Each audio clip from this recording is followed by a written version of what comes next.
Donald Trump का कहना deal done और जो ईरानी विदेश मंत्री ने लिखा है उसको ट्रंप साहब ने शेयर भी किया है। नेतन्याहू का कहना कि जब तक मैं जिंदा हूं, मैं प्राइम मिनिस्टर हूं, माफ करिए, तब तक हम ईरान को परमाणु राष्ट्र नहीं होने देंगे। दूसरी तरफ से ईरान कहता है कि जितना तूने मुझे ठोका है कोई बात नहीं, लेकिन मैंने सर झुकाया नहीं। और दूसरा, अब जो बचा हुआ है उसके प्रॉक्सी, ईरान का जो एक बचा हुआ है हिजबुल्लाह। इसराइल के लिए इस समय सबसे बड़ा खतरा हिजबुल्लाह है, उसके अस्तित्व को। ईरान के अस्तित्व को कोई खतरा नहीं, वो बकवास करते हैं। सो मेरा अपना मानना है सर कि इट्स टू अर्ली टू से।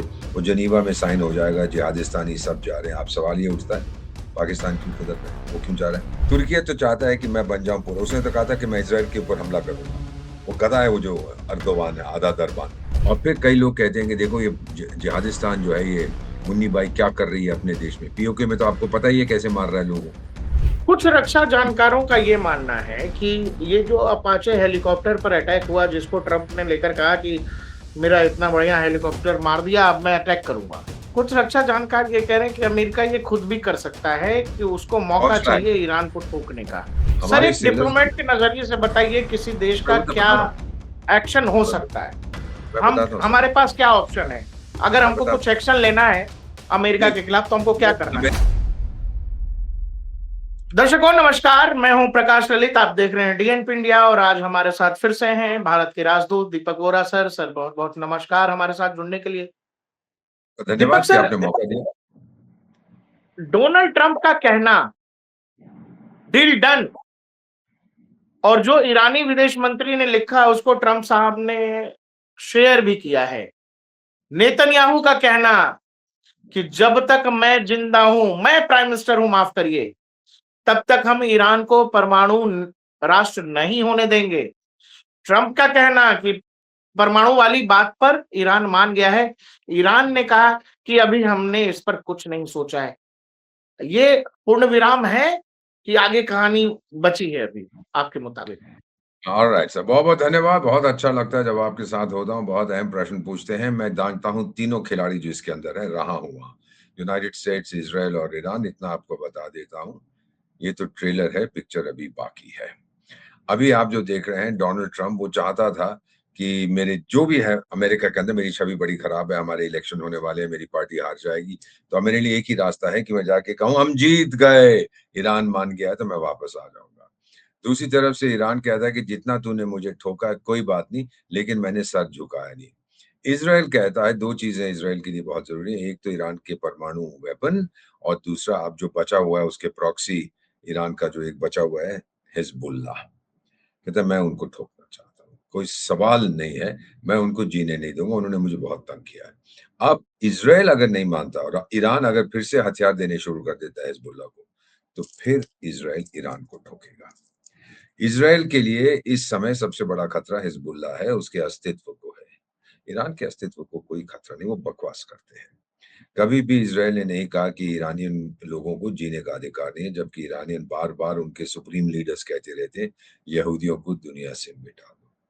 सो मेरा अपना मानना है, क्योंकि मैं जानता हूँ इन सबको, जो बयान इन्होंने दिए हैं, वो बिल्कुल सही दिए हैं इन्होंने। और मेरा अपना मानना है सर कि ये जो इस समय समझौता हो रहा है, जिसमें फुदक रहा है तुर्की भी और पाकिस्तान भी फुदक रहा है, हमने करा दिया।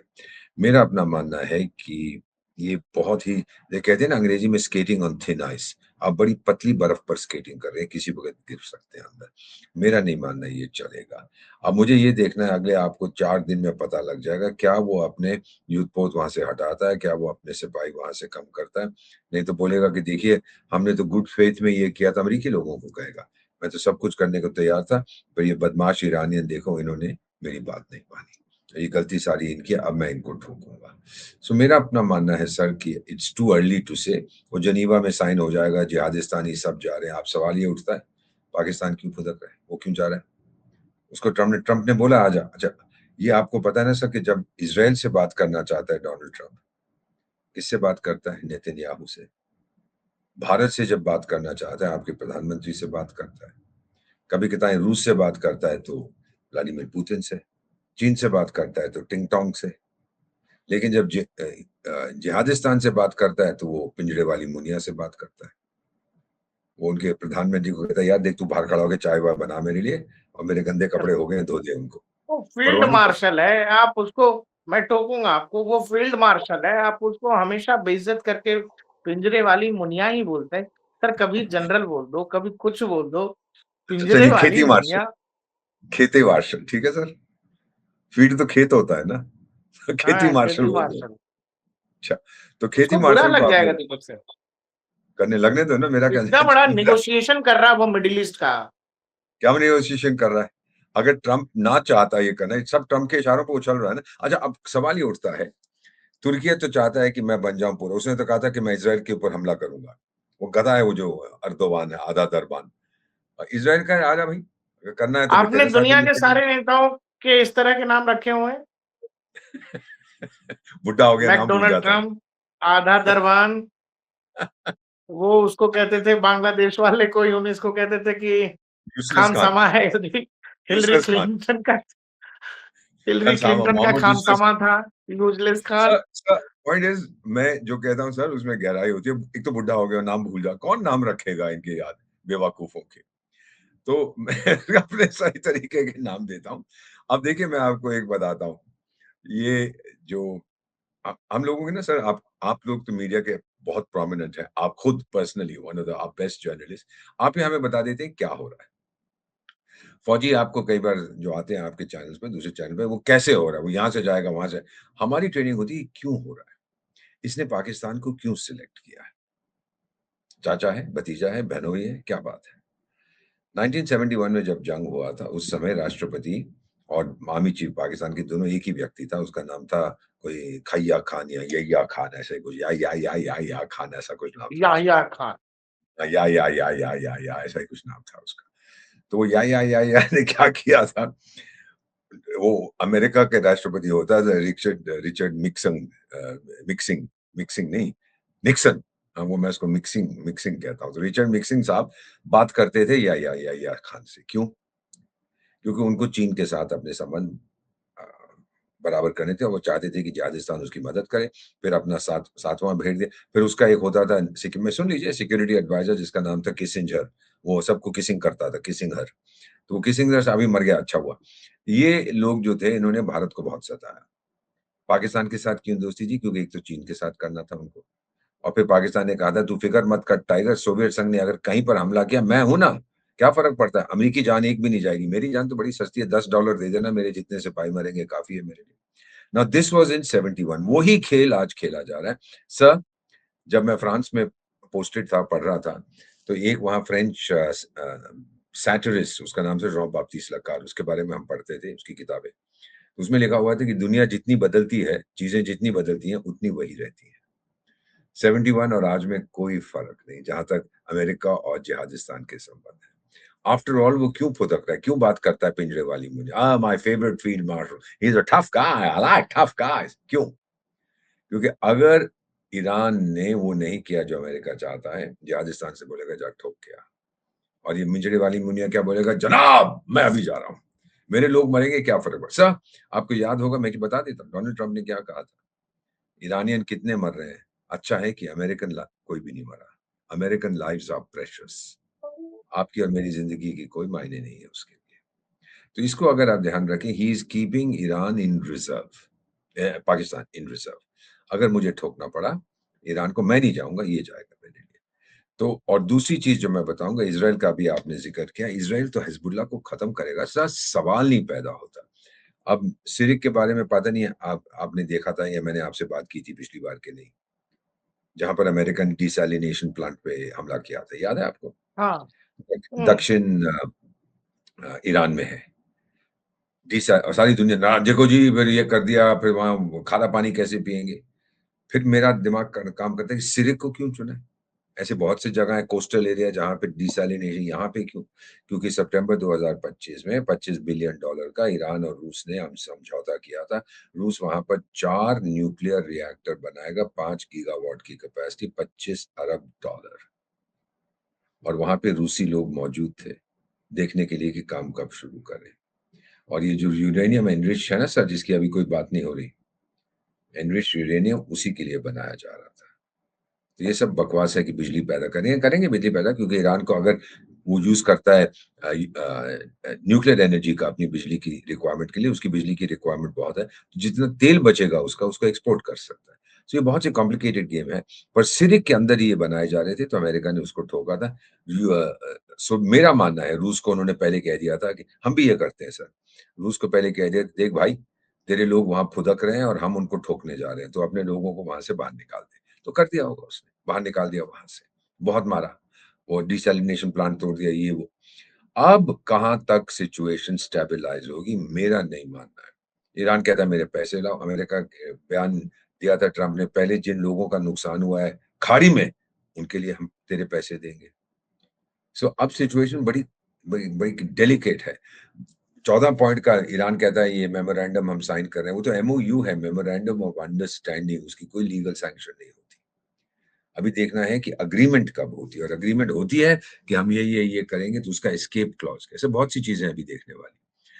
और फिर कई लोग कहते हैं कि देखो ये जिहादिस्तान जो है, ये मुन्नी बाई क्या कर रही है अपने देश में, पीओके में तो आपको पता ही है कैसे मार रहा है लोगों को। लेकिन रियलिटी ये है सर ये बहुत गंदी दुनिया है हमारी। आपका क्या ख्याल है, किसी यूरोपियन को परवाह पड़ी है कि पीओके में कितने मर रहे हैं एशियन लोग? उसको परवाह पड़ी हुई है कि अमेरिका और इज़राइल और ईरान के बीच, या यूक्रेन में कितने ठुक रहे हैं। वो क्यों नहीं पाकिस्तान की आलोचना करता पीओके के ऊपर? नहीं करेगा ना गोरा। वो तो पहुँच जाती है, वो उनकी common foreign and security policy की चीफ मारिया काइयास है, जो भी उसका बकवास नाम है। वो जाके बड़ी-बड़ी बातें करती है वहाँ पे। Oh! We love Pakistan. Sir so एक चीज़ ये बताइए, नहीं, सब मैं बताना अभी चाहता जो हूँ कि अमेरिका जी, को कोई परवाह नहीं है कितने मरते हैं वहाँ पर। अमेरिकन नहीं मरने चाहिए। कुछ रक्षा जानकारों का ये मानना है कि ये जो अपाचे हेलीकॉप्टर पर अटैक हुआ, जिसको ट्रंप ने लेकर कहा कि मेरा इतना बढ़िया हेलीकॉप्टर मार दिया, अब मैं अटैक करूँगा। कुछ रक्षा जानकार ये कह रहे हैं कि अमेरिका ये खुद भी कर सकता है कि उसको मौका फॉल्स फ्लैग, चाहिए ईरान को ठोकने का। False flag. फ़ॉल्स फ्लैग अभी आप हाँ, अभी आप देखते जाइए, सब मेरा अपना मानना है, जो अगर मैं डोनाल्ड ट्रम्प को जानता हूँ, एक तो आज कुछ कहता है, 1 घंटे के बाद कुछ और कहता है, 3 घंटे के बाद कुछ और कहता है, और फिर पुराने ट्वीट पे वो अपने पोस्ट पे जाके कहता है, नहीं मेरा मतलब कहने का ये था, वो उधर भी बदल देता है। मेरा अपना मानना है कि एक और फॉल्स फ्लैग ऑपरेशन होगा। ईरान को बहुत मार पड़ी है, लेकिन घमंड उसमें अभी भी है, और वो कुछ ना कुछ करेगा, और फिर मैकडोनाल्ड ट्रम्प फिर से नाराज होके अपने लोगों से कहेगा, मैं तो शांति ला रहा था जो आप लोग कह रहे थे, लेकिन ये कमीनों को देखो, ये शांति चाहते नहीं है। ये मेरा मानना है सर, ये होगा। और ट्रंप डेस्परेटली ये चाहते हैं कि ये जो है एस्केलेशन रुके, हॉर्मुज़ खुले या वहाँ से अमेरिकी सेना को वापस बुलाएँ, क्योंकि अभी नवंबर में चुनाव है और वाक़ई में क्या ऐसा है फर्क नहीं पड़ता, अमेरिका में उसको फर्क नहीं पड़ता, वो अपने बुलाए सिपाहियों को, नहीं बुलाए फर्क नहीं पड़ता। सिपाहियों को अब वापस ले जाएगा, अभी तो डील हो गई है। हम तो जून के महीने में तो वाह-वाह करेगा, देखो जी मैं जीत के आ गया। अगर वाक़ई जीत के जाता, फिर भी उसकी वाह-वाह होती। वो सिपाहियों को वापस ले जा रहा है, उसकी पॉपुलैरिटी बढ़ जाएगी अपने आप। अमेरिका को कोई फ़र्क नहीं पड़ता कितने ईरानियन मरते हैं। पता है एशियन आदमी है, ब्राउन आदमी है, हम तो गोरे हैं। ये रेसिज़्म को आप समझ लीजिएगा, ये बिल्कुल सच्चाई है। मैंने तो देखा है ना सर, जहाँ रहा हूँ। तो आपसे ये है सर कि आप नज़र इस पे रखें। इतनी जल्दी जो है कहानी का अंत मत लिखें। अभी द एंड नहीं आ रहा है। अभी थोड़ा टाइम लगेगा, मेरा मानना है। तीनों देशों में रहा हूँ, अच्छी तरह से जानता हूँ, अमेरिका, इज़राइल एंड ईरान। और अभी खाड़ी के देश क्या करेंगे, जिनका नुकसान हुआ है? कल ईरान फिर से हमला कर देगा उन पे, फिर? और जो ये बात आ रही है जिसमें भारतीय सेलर्स की जान गई है। ये मैं आपको बताता हूँ हमारे क्या होता है। जयशंकर साहब ने रूबियो से भी बात की है, अमेरिकी इन्वॉय को बुला के समझा भी दिया है। लेकिन ये क्यों हो रहा है ये अमेरिका इसलिए के हो लेवल रहा पर? है, लोग कह रहे हैं मैं कि भारत बताता हूँ, को कुछ सोचना पड़ेगा। क्या सोचना पड़ेगा? ये तो जयशंकर ने कहा है कि कमर्शियल शिप्स पे आप हमला मत करिए। क्या होता है सर, हमारे जो सेलर्स हैं, सी फेयरर्स हम कहते हैं ना, जो कमर्शियल शिप्स में काम करते हैं, हमारे ढेर सारे हैं और बहुत अच्छे हैं। दूसरे दर्जे पर फिलिपिनोज़ हैं। सर हमारे एक सेलर्स, डिप्लोमेट के नज़रिए से बताइए किसी देश मैं का वो तो क्या बता रहा हूँ, एक्शन हो मैं सकता है? मैं हम बताता हूँ सर, हमारे पास क्या ऑप्शन है? अगर मैं हमको कुछ बताता हूँ। एक्शन लेना है अमेरिका नहीं, के खिलाफ तो हमको क्या वो करना चाहिए? अमेरिका, सर अमेरिका ठोक रहा है कमर्शियल शिप्स को, वो इसलिए नहीं मार रहा है कि यहाँ पे भारतीय सेलर्स हैं। हमारे सेलर जब साइन करते हैं एग्रीमेंट, हमारे साथ रजिस्टर कराते हैं एम्बेसीज के साथ। कई बार हम उनको कहते हैं भाई देख ले, ये कंपनी की छवि ठीक नहीं है शिप, शायद हो सकता है चाइनीज शिप हो, लेकिन ध्वज उसके ऊपर पनामा का है या लाइबेरिया का है या वानुआटू का है या फिजी का कहीं और का, वो पैसे देके उसका झंडा लगा देते हैं, पेंट भी कर देते हैं, नाम भी बदल देते हैं, क्योंकि अगर चाइनीज शिप्स है तो प्रतिबंध है। तो इसको हम शैडो फ्लीट कहते हैं, ये काम करते हैं। अब मेरा नहीं ख्याल कि अमेरिका ने जानबूझ के मारा है कि इसमें भारतीय सेलर्स हैं।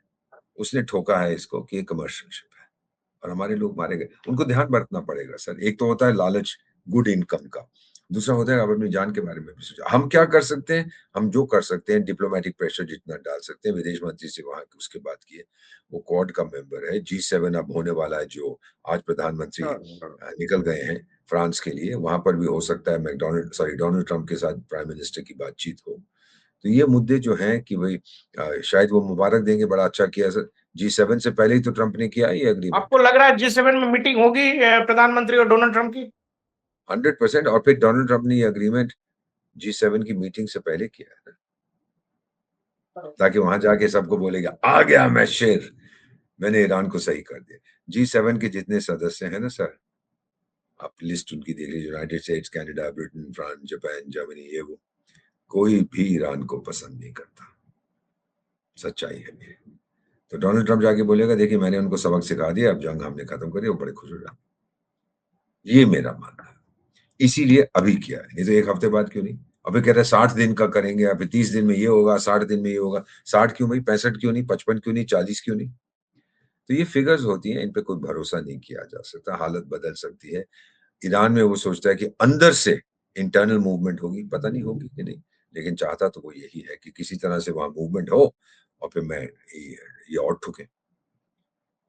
क्योंकि वो ओरिजिनली तो रेजीम चेंज कहता था, मैं सत्ता बदलूंगा, वो तो पलट दी उसने, खमैनी को तो भगा दिया। अब मुश्तबा खमैनी का कुछ पता नहीं। और ईरान भी बड़े अच्छी तरह से जवाब देता है, जब वो कहता है मेरी डील होने वाली, ईरान कहता है हमारे टॉप लेवल के आदमी ने, मुश्तबा खमैनी ने अभी साइन नहीं किया, उसको दिखाना है पहले। अब उसको क्या समझ आएगी कि क्या डील में हो रहा है। तो वो भी इसको थोड़ा सा बंदर की तरह नचा रहे हैं। और डोनाल्ड ट्रंप जो है वो बस यही कहता है कि मैंने कहा, मैंने अभी भी वो चाहता है उसको नोबेल प्राइज मिल जाए, पीस प्राइज। ये तो उसका ऑब्सेशन बन चुका है, उसकी बीमारी हो चुकी है। सो सर, इतनी जल्दी मत सेलिब्रेट करिए। और दूसरा जो आपका सवाल था कि हम फॉरेन मिनिस्टर ने बात की है मार्को रूबियो के साथ, उनके अमेरिका के राजदूत, एक्टिंग राजदूत को हमने झाड़ सुनाई है। वो यही हमने उनसे यही नहीं कहा कि उन्हीं जहाजों को मत मारो जिनमें भारतीय मूल के लोग हैं, हमने कहा कमर्शियल शिपिंग पे मत हमला करो।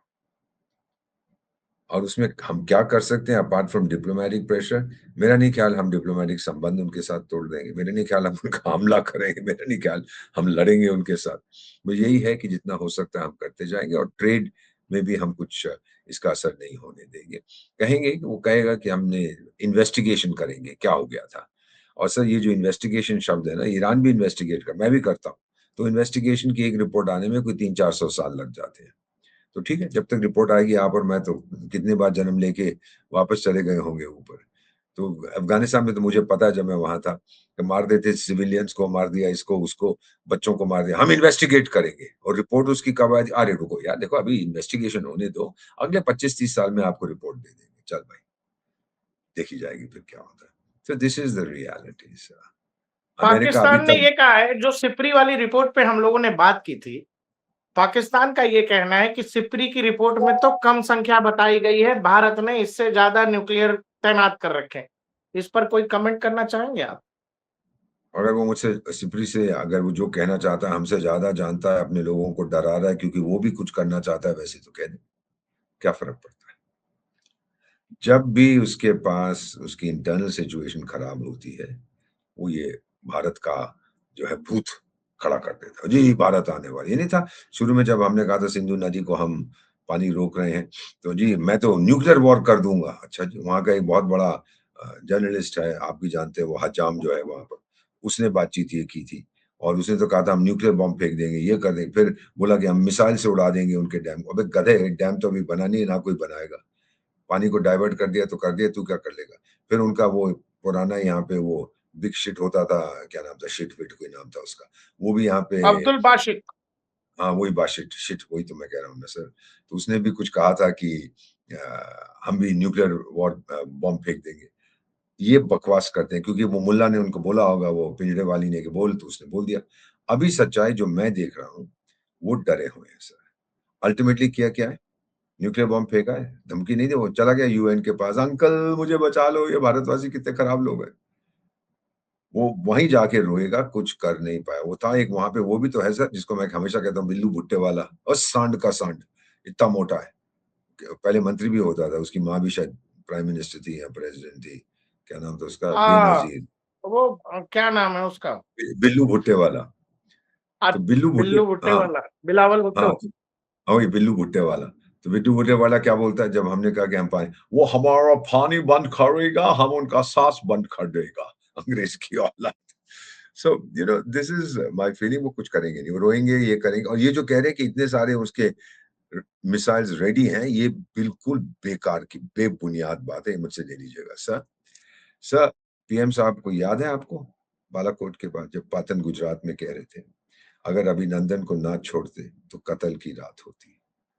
मैं क्या करने वाला था, मैं समय आने पर आपको बताऊंगा। और उन्होंने ये भी कहा था कि किसी अमेरिकन ने कहा था कि भारत ने 12 मिसाइल तैयार कर रखी थी। ये भी 12 का फिगर सिर्फ नहीं, पर हम तो बात कर रहे हैं 2019 की, सिपरी बात कर रहा है आज की। मिसाइल एक जो होता है, रॉकेट उड़ता है, वो नीचे उसके मसाला होता है, लेकिन जो उसकी टोपी ऊपर आती है, जो न्यूक्लियर वॉरहेड है, वो हम कभी जोड़ के नहीं रखते हैं सर। अगर किया है हमने तो कुछ कारण होगा इसका कोई। मेरा मानना है कि ये सिपरी वाला शायद कंफ्यूज हो गया था 2019 और 2026 में, तो उसने टिप दिया अपने लेटेस्ट रिपोर्ट में। मेरा नहीं मानना है, तो बड़ी रिस्पेक्टेबल ऑर्गेनाइजेशन, 100 साल से ज्यादा पुरानी है। पूरी दुनिया के वेपन्स क्या है, ये है, वो है, सब उसके बारे में बातचीत करते हैं। Stockholm International Peace Research Institute. लेकिन अगर वो उसके फायदा सब लोग उसकी रिपोर्ट का फायदा उठाते हैं अपने लिए, हम रिजेक्ट कर देते हैं, कभी-कभी हमें पसंद आता है। सिपरी कहता है पाकिस्तान तो बर्बाद हो रहा है, लेकिन बम पे बम बना रहा है, तो हम उसको पकड़ लेंगे, देखो जी ये क्या कह रहा है। सब अपने फायदे के लिए है। वो अंग्रेजी में क्या कहावत है सर? शैतान अपने फायदे के लिए बाइबल को भी कोट कर सकता है। तो उसमें कौन सी बड़ी बात है? बहुत बहुत शुक्रिया दीपक सर, हमारे साथ खत्म जुड़ने हो के गया? लिए। सर को आज खत्म हम कर रहे हैं? जल्दी रिहा कर रहे हैं क्योंकि सर को कहीं जाना है मुझे और बहुत सर दूर की जाना फ्लाइट है है और तो। कुछ काम जी, है मुझे वहाँ पर, लोगों से बातचीत भी करूँगा, आपको आके बताऊँगा क्या बातचीत हुई है। थैंक यू लेकिन सर। बस मेरा ये सर बहुत मानना है बहुत सर, शुक्रिया हमारे साथ जुड़ने के लिए, धन्यवाद सर। आपके आपके फाइनली एक आपके जो व्यूअर्स हैं, ये कहूँगा, हम पे भरोसा करिए, अपनी सरकार पे भरोसा करिए, देश पर भरोसा करिए। बहुत-बहुत थैंक यू धन्यवाद। सर, जय हिंद।